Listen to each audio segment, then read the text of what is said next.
Cinema డైలాగుల్ని పోస్టర్లుగా పెట్టినందుకు ఇద్దరిని రిమాండ్కు పంపారు. సినిమా డైలాగులను పోస్టర్లుగా పెట్టినందుకు అడుగుతా ఉన్నా. నీకు అంత కష్టంగా ఉంటే సెన్సార్ బోర్డులో దానికి ఎందుకు పర్మిషన్ ఇవ్వాలా? డైలాగులు తీసేయండి. ఇంకా బాలకృష్ణ సినిమాలు, ఆ పవన్ కళ్యాణ్ సినిమాలు చూస్తే ఇంకా పెద్ద పెద్ద డైలాగులు కనిపిస్తాయి. నాకు ఇప్పుడే ఇక్కడికి వచ్చి ప్రెస్ మీట్కి ముందు శ్రీహరి నాకు చూపించినట్టు కొన్ని డైలాగులు, ఆ సినిమా డైలాగులు, వాళ్ళ సినిమా డైలాగులు చూస్తే ఇంకా దారుణమైన డైలాగులు. నీకు డైలాగులు నచ్చకపోతే సెన్సార్లు తీసేయండి. సెన్సార్ బోర్డు ఎందుకు పర్మిషన్?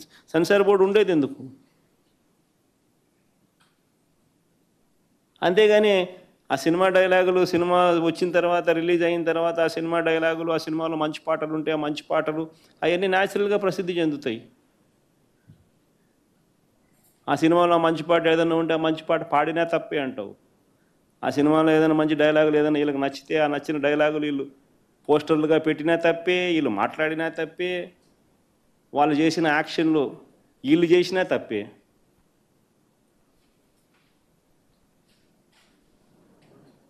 వాళ్ళు ఇలా అన్నా తప్పే, వాళ్ళు ఇలా అన్నా తప్పే. ఎందుకు మరి సినిమాలు ఎందుకు తీస్తున్నారు స్వామి? మీరు ఆపేసేయండి, మూసేయండి. ప్రజాస్వామ్యంలో ఉన్నామా లేదా అన్నది నిజంగా ఆలోచన చేసుకోవాలి మనం అంతా. ఇలాగొచ్చే నష్టపోయింది. అదే సినిమా డైలాగ్ రాసుకున్నాడు, పాట పాడితే పాడినాడు, డైలాగులు కొడితే కొట్టినాడు. ఇలాగొచ్చే నష్టమైంది అంటాను నేను. గుమ్మడికాయలు దొంగంటే భుజాలు తడుముకున్నట్టుగా ప్రతిదీ కూడా వాళ్ళు ఏమన్నా కానీ నిన్నే అన్నట్టుగా నువ్వెందుకు బాధపడతా ఉండవు?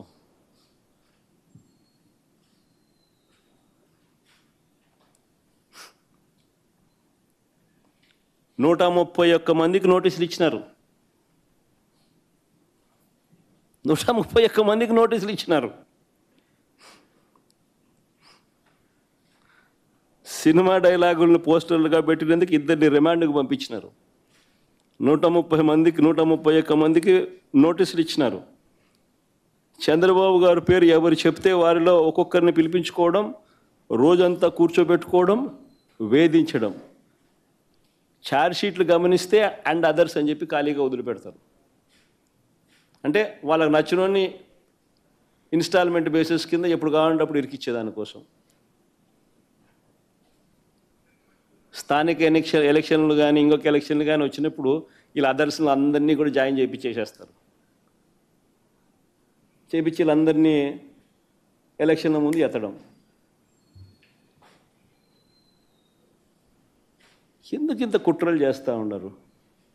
ప్రజాస్వామ్యంలో మంచి చేసి ప్రజల మనసులను గెలుచుకొని పాలన చేయాలి.